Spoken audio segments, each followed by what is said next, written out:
दोस्तों नमस्कार। स्वागत है आप सभी का पीके एजुकेशन कोर पर। आज हम एक बहुत ही इम्पोर्टेंट टॉपिक पढ़ेंगे जो समाज के नज़रिए से बहुत ज़्यादा आवश्यक है और देखेंगे साइबर अपराध के बारे में। साइबर अपराध क्यों इतना बढ़ रहा है और स्पेशली कोविड-19 के समय पर इसने बहुत ज़्यादा पैर पसार लिए हैं। क्यों लोग इतने, कभी कभी हम सुनते हैं किसी के बैंक अकाउंट से 5 लाख 10 लाख की राशि चली गई, कभी किसी चीज़ में देखते हैं किसी का डेटा चोरी हो गया। बहुत सारी ऐसी समस्याएं आती जा रही हैं। तो साइबर अपराध इतना क्यों बढ़ रहा है, उसके पीछे क्या रीज़न है? देखिए, आज हम सभी जानते हैं कि अगर हमें कोई भी चीज़ मंगानी हो, चाहे वो सामान हो, चाहे वो पैसे का ट्रांसफ़र हो, सब कुछ लेन देन ऑनलाइन चल रहा है। बेशक ऑनलाइन प्रक्रिया बहुत इजी और बहुत ही आसानी से अवेलेबल है, लेकिन जितना ज़्यादा नेटवर्क के थ्रू आप जुड़ रहे हैं या इन प्रक्रियाओं को फॉलो कर रहे हैं, उतना ही ज़्यादा आपके लिए जो समस्याएं हैं वो नई नई बन के सामने आ रही हैं। अगर देखते हैं आप कितनी बार फ्रॉड कॉल्स आती हैं, फ्रॉड लिंक आती हैं आपके मेल आईडी पर, आप अगर उन पर क्लिक कर देंगे तो पूरा का पूरा आपका डेटा चोरी हो जाता है। आपके फ़ोन की पूरी क्लोन एक तरीके से वो बना लेते हैं। या आप एटीएम कार्ड, अगर कहीं पर एटीएम यूज़ कर रहे हैं, कितने वीडियोज़ ऐसे आते हैं कि अगर आप एटीएम यूज़ कर रहे हैं और आपने देखा कि अपना कार्ड लगाया, वहाँ पर उसने पूरा आपका एटीएम कार्ड का पूरा एक कॉपी बना लिया, क्लोन बना लिया और आगे फिर वो यूज़ करते हैं।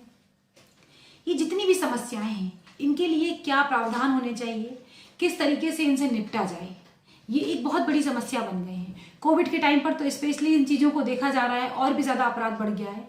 अपराधों में लगभग 63% तक की वृद्धि हो गई है, क्योंकि इसमें लोग क्या कर रहे हैं कि सब कुछ अब डायरेक्ट सामने से सामने कोई मिल नहीं रहा है, चीज़ों से बचा जा रहा है, डिस्टेंस को मेंटेन रखा जा रहा है। तो लोग सोचते हैं कि क्यों हम जो पहले प्रक्रियाएं थी उसमें जो लोग नहीं भी अब यूज़ कर रहे थे बैंक वाली चीज़ों को, वो अब और भी ज़्यादा करने लगे, ऑनलाइन प्रक्रियाओं पर और ज़्यादा भरोसा करने लगे। तो ज्यों ज्यों ऑनलाइन और नेटवर्किंग की प्रक्रिया बढ़ी, उस तरीके से लोगों ने, जो रूरल एरियाज़ के लोग थे या जो गाँव, स्पेशली गाँव के लोग हैं, उन लोगों को प्रॉपर टारगेट करना शुरू कर दिया। फॉल्स कॉल सेंटर बना के बैठे हुए हैं और तमाम तरीके की जानकारियां उनसे ले लेते हैं और उसके बाद उनके अकाउंट से पैसे गायब हो जाते हैं, निकाल लिए जाते हैं, या फिर और भी उनका डेटा चोरी हो जाता है। मैंने सोशल मीडिया के बहुत सारे नेगेटिव और पॉजिटिव फैक्ट्स पिछले वाले वीडियोज़ में डिस्कस किए हैं, तो उसको जरा आप अगर देखेंगे तो आपको बहुत सारी चीज़ें समझ आ जाएंगी कि डेटा को लेके हम कितने ज़्यादा कैजुअल हैं। स्पेशली जब आप, जैसे मैंने पिछली बार भी बताया था कि जब हम कोई ऐप डाउनलोड करते हैं, उसमें वो हमसे जो इंस्ट्रक्शन मांगता जाता है, हम उस पर ओके ओके ओके करते चले जाते हैं। लास्ट में वो ऐप हमारी सारी प्राइवेसी में अंदर घुस जाता है बिल्कुल, चाहे वो मीडिया फाइल्स हो, गैलरी हो, कॉन्टैक्ट हो, सारे के सारे पर उसका अधिकार हो जाता है। तो ये जो सारी चीज़ें हैं और जितने भी इंस्ट्रक्शंस उसमें दिए होते हैं, मुझे नहीं लगता कि 5-10% लोग पढ़ते होंगे, बाकी लोग तो पढ़ते भी नहीं हैं। और अगर हम स्पेशली भारत की बात करें तो जो आबादी है जिस तरीके की, वहाँ पर लोगों के पास हाथ में एंड्रॉयड फ़ोन तो आ गए हैं, लेकिन उन्हें अभी समझ नहीं है इस चीज़ की कि किस तरीके से हमें अपने डेटा की चोरी को बचाना है, या इतना वो दिमाग नहीं लगाते। उनके लिए फ़ोन बस एंड्रॉयड फ़ोन है, बाकी उनके सारे काम हो रहे हैं और उन्हें इससे ज़्यादा फर्क भी नहीं पड़ता है। तो ये जो अभाव है, एजुकेशन का अभाव है, मतलब एजुकेशन के अभाव से मतलब है इसके बारे में जो समझ है लोगों में वो बहुत कम है। उसकी वजह से भी ये केस बहुत ज़्यादा बढ़ रहे हैं और इसमें इवन देश में छोड़िए, विदेशों में बैठे बैठे लोगों को भी चूना लगा दिया जाता है। ये कॉल सेंटर वाले इतने एक्टिव और इतने स्मार्ट होते हैं, जब पता चलता है तो पूरे के पूरे रातों रात वो कॉल सेंटर गायब हो जाते हैं। तो इतने क्राइम बढ़ रहे हैं, उसके लिए हमारा जो डिपार्टमेंट्स हैं या जो पुलिस डिपार्टमेंट है, एनसीआरबी है, जितने भी ये जो क्राइम वाले चीज़ें हैं, ये सब इन चीज़ों को निगरानी में रखती हैं, लेकिन फिर भी इसके बाद भी ऐसे केसेस होते चले जा रहे हैं जो कि बहुत ज़्यादा नुकसानदायक हैं समाज के लिए और देश के लिए। कितना बड़ा फ्रॉड हो जाएगा आपके पास, आपको पता ही नहीं है। तो जितनी तेज़ी से डिजिटलाइजेशन होता जा रहा है, उतनी ही तेज़ी से इन चीज़ों की भी पकड़ बढ़ती जा रही है। जैसे अगर हम बात करें, अगर 2019 के आंकड़ों को देखते हैं तो कर्नाटक में 12,000 के लगभग मामले ऐसे देखे गए, यूपी में 11,000 और महाराष्ट्र में 5,000, और असम की बात करें तो 2,200 के लगभग मामले इस तरीके के देखे गए। तो ये जो केसेस हैं ये लगातार बढ़ते जा रहे हैं। अब इन पर पकड़ कैसे बनाई जाए? साइबर क्राइम सिर्फ एक ही तरीके का क्राइम नहीं है, किसी के अकाउंट से पैसे चोरी हो गए, डेटा से लेके हर व्यक्ति, अगर किसी भी व्यक्ति की प्राइवेसी लीक होती है, किसी व्यक्ति का डेटा लीक होता है, या किसी भी व्यक्ति की जो महत्वपूर्ण या पर्सनल जानकारी है, अगर वो भी उसकी परमिशन के बिना अगर वो कहीं पर भी शेयर की जाती है तो वो भी एक तरीके का साइबर क्राइम ही है।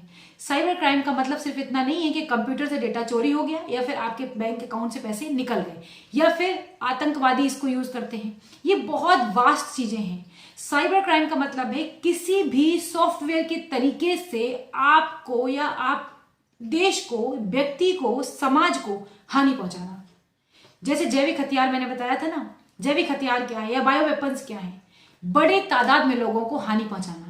वैसे ही वायरस के तरीके से ये भी है कि सिस्टम में अगर वायरस डाल दिया गया तो आपका डेटा करप्ट हो जाएगा, डेटा इनकोडेड हो जाएगा, डिकोड हो जाएगा, बहुत सारे मतलब चीजें हैं ऐसी, वो हो जाएगा। पूरा बैंक का सिस्टम, फाइनेंस सिस्टम किस पर बेस्ड है? सारा कुछ आजकल डिजिटलाइजेशन पर ही तो है, सब कुछ है।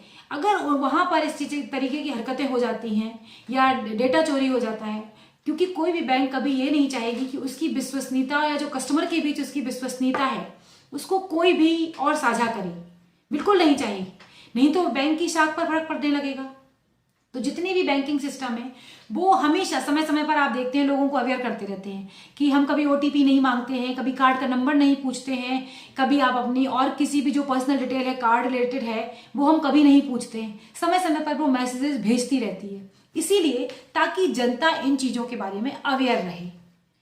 लेकिन जो लोग कम पढ़े लिखे हैं या जो लोग गांव से स्पेशली बिलोंग करते हैं, नहीं उन चीजों को समझ पाते हैं, वो सारे के सारे क्या करते हैं, इन चीजों को साझा कर देते हैं। एक बहुत ही अच्छा ऐड आता था, उसमें एक लड़की होती है, वो बुजुर्ग दंपत्ति होते हैं, उनसे पूछती है कि आपके लिए ना एक बहुत ही अच्छा प्लान है, हमारे पास ये आया है कुछ, और उसमें आपको बाहर जाने का मौका मिलेगा, बहुत सारी चीजें हैं, मैं आपका टिकट बुक कर देती हूँ, आपको 4 नंबर का एक कोड आएगा, वो आप मुझे बता दीजिएगा। अच्छे खासे पढ़े लिखे बंदे होते हैं, सरकारी नौकरी में वो थे, उसके बाद रिटायर्ड हो जाते हैं, उनकी पूरी की पूरी जमा पूंजी वो सिर्फ 4-5 डिजिट का जो नंबर होता है उससे वो लड़की पूरी उड़ा ले जाती है। तो वो एक सीख थी कि इस तरीके से भी लोग कर रहे हैं, बहुत तरीके ला रहे हैं। जितना ये एक्टिव जो लोग हैं वो रोज नए नए तरीके के प्लान्स लाते हैं, रोज नए नए तरीके से गुमराह करते हैं। स्पेशली कोविड-19 में तो ये बहुत ही ज्यादा बढ़ गया है। लोगों का कहना है हमारे पास कोई काम नहीं है, इन्हीं चीजों में दूसरों के पैसे हटना। वैसे भी जब क्राउड ज्यादा हो, जनसंख्या में बता रही हूँ देश में ज्यादा है, इस तरीके के क्राइम जो है वो स्वाभाविक है बढ़ना। लोग बेरोजगार हैं, भरण पोषण करना है अपने परिवार का, कैसे करेंगे? उनकी भी अपनी समस्याएं हैं, लेकिन इसका मतलब ये तो नहीं है ना कि आप दूसरे की जमा पूंजी को आप अपनी पूंजी बना लें और आप उस पर अधिकार कर लें, ये तो गलत बात है। तो डेटा के साथ विश्वसनीयता किस तरीके से बनाई जाए, किस तरीके से जो क्राइम ब्यूरो है वो इन चीजों को फॉलो करे, वो इन चीजों पर ध्यान रखे, कड़ी निगरानी करे। ये तो वो क्राइम है जो रिकॉर्ड हो जाते हैं। कितने ऐसे क्राइम होते हैं जो रिकॉर्ड ही नहीं होते हैं। बाकी कुछ लोगों का 2-4 हज़ार निकला, उन्होंने सोचा छोड़ो यार अगली बार से मैं ये एटीएम कार्ड या जो भी उसको ब्लॉक कर देता हूँ। बहुत लोग ऐसे होते हैं, पर कई लोग इसमें स्टेप ले लेते हैं। तो जो स्टेप लेते हैं उन्हीं की ये रिपोर्ट्स आती है कि इतने रिकॉर्ड किए गए। जितनी ज्यादा तकनीक बढ़ती है, टेक्नोलॉजी जितनी ज्यादा आगे बढ़ेगी, इंटरनेट पर लोगों की डिपेंडेंसी बहुत ज्यादा बढ़ रही है, और जितना इंसान सोच सकता है उससे 10 कदम आगे बढ़कर ये काम हो जाते हैं। जिसके विषय में इंसान कई बार नहीं भी सोच पाता है वो भी आपको इंटरनेट पर बहुत आसानी से अवेलेबल है। तो सीख देने के लिए जो चीजें हैं वो नेट पर बहुत आसानी से उपलब्ध है कि किस किस तरीके से आप लोगों की प्राइवेसी को भंग कर सकते हैं, डेटा को खरीद फरोख्त कर सकते हैं, डेटा को बेच सकते हैं, अटैक किस तरीके से आप जो साइबर अटैक होते हैं वो किस तरीके से कर सकते हैं, या जो आतंकवादी घटनाएं हैं वो भी इसका भरपूर उपयोग करती हैं कई बार पूरे देश की संप्रभुता को इफेक्ट करने के लिए। तो ये जो ऑनलाइन चीजें जितनी भी चल रही हैं, जितनी अच्छी हैं उतनी ही ज्यादा खतरनाक भी हैं। आज सोशल नेटवर्किंग के थ्रू आप देख लीजिए, ऑनलाइन शॉपिंग से लेके हो गया, डेटा स्टोर हो गया, गेमिंग हो गया, ऑनलाइन स्टडी हो गया, ऑनलाइन जॉब हो गया, सब कुछ इंटरनेट के माध्यम से हो रहा है। हर व्यक्ति की उंगली के पास उसका सब कुछ है।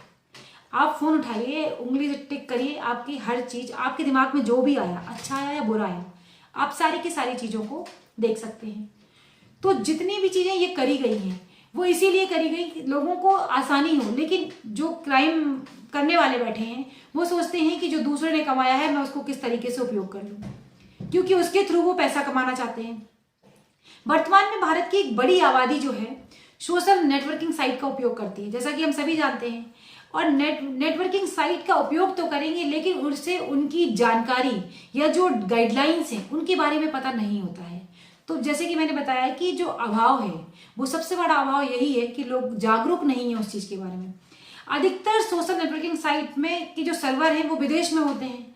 अब उनकी जानकारी कोई साझा करने के लिए अगर कहता भी है या अपराध घटित होने की स्थिति में कुछ पूछा भी जाता है तो वो उसका डेटा आसानी से उपलब्ध भी नहीं करा पाते हैं कि आखिर रीजन क्या है, इसके पीछे कौन इसमें शामिल है। तो साइबर अपराध जो है एक बहुत बड़ा, इस समय पर एक बहुत बड़ा मुद्दा बना हुआ है। साइबर अपराध बहुत तरीके से किए जाते हैं। अगर देखें इंटरनेट से होने वाले अपराधों के बारे में, सबसे बड़ी बात की जागरूकता कम है और भारत में जिस तीसरा सबसे बड़ा उपभोक्ता बन गया है इंटरनेट का भारत।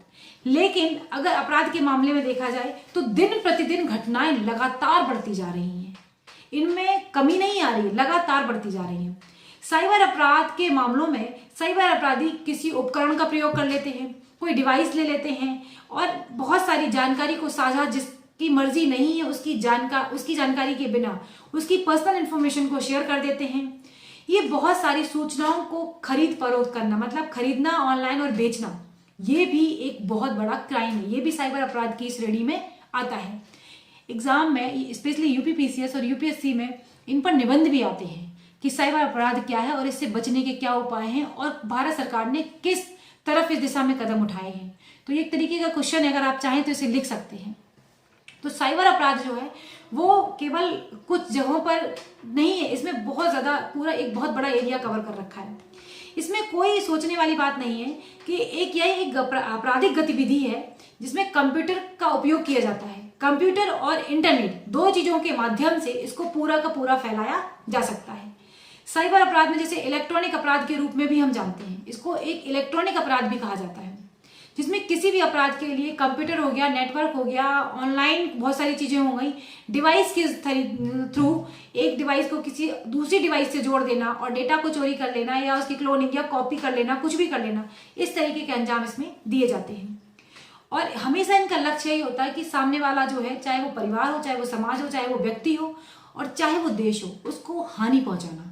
अगर देखा जाए बड़े लेवल पर, जैसे अपराधी के किसी के हाथ आई कोई चीज तो अलग बात है, उसका अलग तरीके का इशू होगा।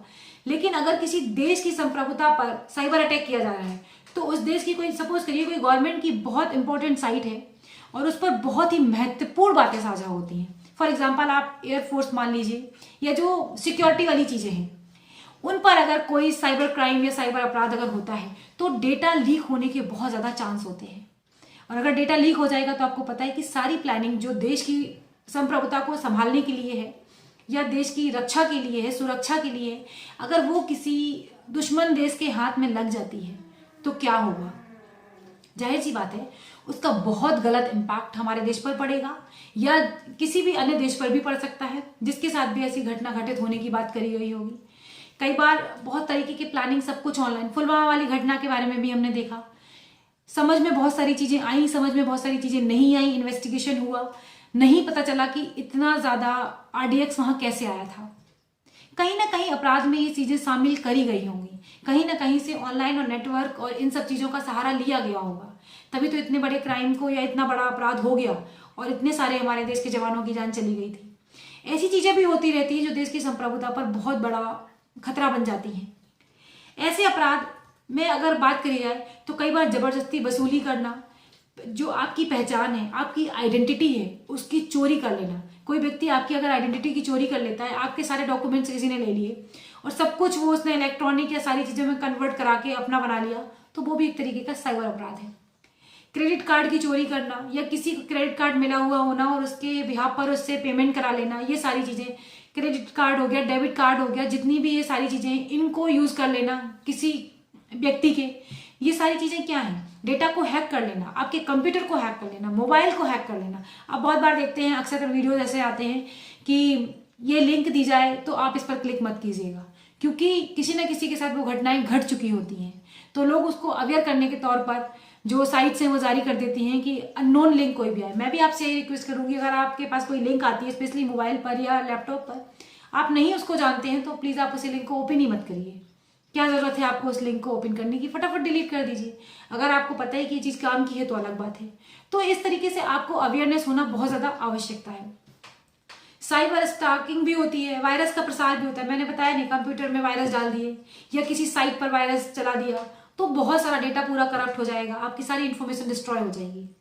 सिस्टम क्या है? सिस्टम वही है जो चीजें हमने इसमें डाली हैं, अपनी महत्वपूर्ण चीजों को हमने सिस्टम में डाला है। आज के टाइम में किसी व्यक्ति का मोबाइल चोरी हो जाना उसके 5, 7, 10, 20 हजार रुपए चोरी होने से ज्यादा मायने रखता है, क्योंकि मोबाइल में सारी इसकी इंफॉर्मेशन है, इसलिए वो बहुत उसको संभाल के रखता है।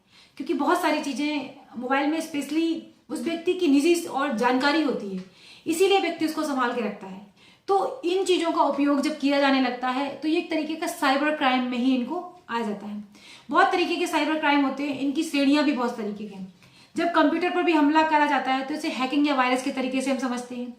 ऐसे कंप्यूटर जिनमें हथियार हो गया, उपकरण हो गया, इनके रूप में भी उपयोग किया जाता है। इस प्रकार के अपराधों में साइबर आतंकवाद के नाम से भी जाना जाता है। आईपीआर का उल्लंघन, क्रेडिट कार्ड धोखाधड़ी, पोर्नोग्राफी, किसी की गलत वीडियो बना लेना, उसको वायरल कर देना, किसी महिला के साथ कोई गलत व्यवहार होना, बच्चे के साथ किसी का गलत व्यवहार होना और उसकी वीडियोग्राफी करके डाल देना, ये सारी चीजें साइबर क्राइम के अंदर ही आती हैं। अब इसमें बात ये आती है कि किस तरीके से इसके लिए जो सोशल मीडिया है उसकी क्या भूमिका होती है। देखिए, बड़े पैमाने पर जो साइट्स होती हैं, सोशल नेटवर्किंग साइट्स हैं, तो इसमें जनसंख्या बहुत ज्यादा इन्वॉल्व होती है और वो जनसंख्या इस बात को भी नहीं समझती है कि इनसे कितने खतरे हो सकते हैं। हम भी यूज करते हैं, आप भी यूज कर रहे हैं। देश में आजकल हर व्यक्ति के पास एंड्रॉइड है, हर व्यक्ति के पास ऑलमोस्ट लैपटॉप, मोबाइल, कोई ना कोई इलेक्ट्रॉनिक डिवाइस है, वो यूज कर रहा है इन चीजों को। वो इसके खतरे को भाप नहीं पाता है, समझ नहीं पाता है कि क्या है। तो सबसे बड़ी कमी जो है वो अभाव है इसी चीज का कि लोग जागरूक नहीं है इसके पीछे। सरकार के जो गाइडलाइंस हैं या चीजें हैं उनको बहुत ध्यान से पढ़ना चाहिए और समझने की आवश्यकता है कि क्या सोशल नेटवर्किंग पर अकाउंट बना लेना ही केवल हमारा उद्देश्य नहीं है। कौन हमारे डेटा को चोरी कर सकता है। आप सपोज करिए आपने फेसबुक पर कोई पिक डाली अपनी, किसी व्यक्ति ने उस फेस का गलत उपयोग कर लिया, तो आप देखेंगे उसमें बहुत सारे प्रावधान ऐसे भी करे गए हैं कि ताकि आपकी कोई मैं स्क्रीनशॉट ले सके उसका, ना आपकी पिक्चर को बड़ा करके देख सकता है जो आपको जानते नहीं है।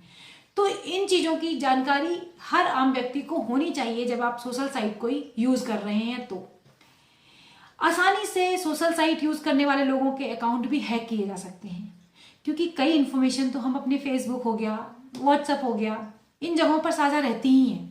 तो अगर आपकी फेसबुक पर कोई इन्फॉर्मेशन है, सही डेट ऑफ बर्थ पड़ी हुई है आपकी, जो सबसे ज्यादा इंपॉर्टेंट चीज होती है, अगर आपने डेट ऑफ बर्थ अपनी सही डाल रखी है या आपने डॉक्यूमेंट से कोई भी संबंधित चीज ऐसी डाल रखी है, थोड़ी बहुत वो जानकारी ले लेते हैं, उसके बाद वो फोन करते हैं आपको। आपका नाम लेंगे, मैं ये बोल रहा हूं, आप यहाँ के रहने वाले हैं, आप यहाँ हैं, आपको लगेगा ये बंदा जानता है, इसको मेरी जानकारी पता है। आप उसके साथ ज्यादा कंफर्टेबल हो जाएंगे बात करने में और अपनी जानकारी जो निजी जानकारी होगी उसको आप साझा कर देंगे। अब कई हद तक एक तबका जो मिडिल क्लास के लोग हैं या फिर मैं कहूँ जो और थोड़े से ऊपर क्लास के लोग हैं इस चीज को समझ चुके हैं, पर आज भी गांव में या रूरल एरियाज में ये चीजें नहीं समझी जाती हैं। वो सोचते हैं कि अगर किसी व्यक्ति ने हमें अपने नाम से बुलाया है या हमारी थोड़ी सी इंफॉर्मेशन निकाल के मुझे बता रहा है, इसका मतलब ये व्यक्ति हमारा भला चाहता है और हमें सही जानकारी देना चाह रहा है। तो इन धोखाधड़ियों से बचने के लिए बहुत ज्यादा आवश्यक है कि आप इन चीजों के प्रति सजग रहें। दूसरी बात कि देखा जाए कि अगर किसी के पास कोई सूचना होती है, इन पर जो सोशल साइट में सूचना दी गई है उनका वो दुरुपयोग भी कर लेते हैं, जिस तरीके से मैंने आपको भी बताया है। हैकिंग का शिकार भी बहुत सारे लोग होते हैं। वही एक बात है कि लोगों को पता नहीं है। सरकार इस बारे में बहुत सारे प्रावधान लाती है। सूचना प्रौद्योगिकी अधिनियम 2020 भी लाया गया था, इसके साथ साथ बहुत सारे प्रावधान आए थे और बहुत सारी धाराएं ऐसी, अगर हम बात करें 43 होगी, 43A हो गई, इस तरीके की धाराएं भी हैं जिनके बारे में साइबर अपराध के बारे में पूरा पूरा बताया गया है। अगर किसी व्यक्ति के साथ कोई साइबर अपराध होता है तो वो क्या करे, तो सबसे पहले तो यही बात आती है कि आप अपने नियर बाई जो भी आपके थाना है आप वहां पर जाएं और अपनी कंप्लेंट को रजिस्टर कराएं। उसके बाद फिर साइबर ब्यूरो वाले बात देखी जाएगी कि जो क्राइम है किस तरीके का हुआ है, क्या उसमें प्रावधान है, आगे वो बात को फॉरवर्ड किया जाएगा। इसके लिए आपको ये सोचने की आवश्यकता नहीं है कि आप ऐसे ही छोड़ दें, मत छोड़िए इन चीजों को, सजग रहेंगे तभी आप सुरक्षित रहेंगे। ये चीजें हैं। सरकार द्वारा राष्ट्रीय साइबर सुरक्षा नीति 2013 में भी बनाई गई थी, जिसके तहत बहुत सारी संवेदनशील सूचनाएं जो थी उनके संरक्षण के लिए बहुत सारे काम किए गए थे और NCIIPC का गठन भी किया गया था। तो ये जो सारी चीजें हैं जिसमें है national critical information infrastructure protection centre, तो ये है कुछ हमेशा सरकारें बहुत सारे काम करती रहती हैं, लेकिन फिर भी समाज में जो अवेयरनेस है वो ना होने की वजह से ये जो लोग हैं वो जागरूक नहीं होते हैं, इसलिए उनके साथ ऐसी समस्याएं घटित हो जाती हैं। बहुत मैं आपको एक बात बताऊंगी, मेरे किसी एक बहुत ही करीबी फ्रेंड के साथ भी ऐसा हुआ था। उनका कुछ अमाउंट निकल गया था, तो जब पैसे निकल गए उसके बाद एक मैसेज आता है किसी चीज के लिए, उसी समय एक्शन लिया गया, कंप्लेंट की गई, तो वो पैसा वापस आ गया। ऐसा ही मैं आपसे भी कहूंगी कि अगर कभी ऐसा होता है, फाइनेंस सिस्टम तो पूरा इसी पे डिपेंडेंट है और फाइनेंस सिस्टम पूरा हमेशा सजग भी रहता है, हमेशा समझाता भी रहता है कस्टमर्स को कि भाई अपनी गोपनीयता को बनाए रखें, किसी से अपने डेटा को साझा ना करें। अपना फोन नंबर हो गया या आपके पास OTP जो आता है वो कभी भी आप साझा ना करें। फोन चोरी जब हो जाता है तो सबसे बड़ा टेंशन यही लोगों को होता है कि OTP हमारे फोन पर ही आता है। तो ये सारी चीजें हैं, इनको आपको बहुत ज्यादा समझने की आवश्यकता है, लोगों को इसलिए अवेयर करना बहुत ज्यादा जरूरी है। तो सबसे बड़ी बात यही है कि आप सजग रहेंगे तभी आप सुरक्षित रहेंगे। देश में गरीबी बहुत है, देश में कोविड-19 के समय पर बेरोजगारी बहुत ज्यादा है, वैसे ही देश बहुत सारी समस्याओं से और परिस्थितियों से जूझ रहा है। तो ऐसे में आप बहुत ज्यादा सजग रहें, जो आपका पैसा है दूसरे उस पर ऐश ना कर सके या आपकी जो निजी जानकारी है उसको कोई और इस्तेमाल ना कर सके, इसके लिए आपको अपने दिमाग को खुला रखना है हमेशा। और तमाम तरीके की या कोई भी ऐसी जानकारी है जो साझा आपको करना नहीं ठीक लगता है, आप सोशल मीडिया या सोशल साइट पर साझा ना करें। तो ये मेरी कुछ आपसे अपील थी। ये जहां तक मैं टॉपिक को आपको समझा पाई साइबर क्राइम के बारे में, किस तरीके से बढ़ता है और किस तरीके से बढ़ता जा रहा है, और स्पेशली लोग सबसे ज्यादा परेशान, एक बार को मुझे लगता है किसी की पर्सनल जानकारी अगर किसी को इफेक्ट नहीं कर रही है तो उससे इतना परेशानी नहीं होगी, लेकिन अगर किसी के अकाउंट से 10 लाख 20 लाख 5 लाख 15 लाख पूरी जीवन की कमाई निकल जाती है तो इंसान बहुत डिप्रेशन में चला जाता है।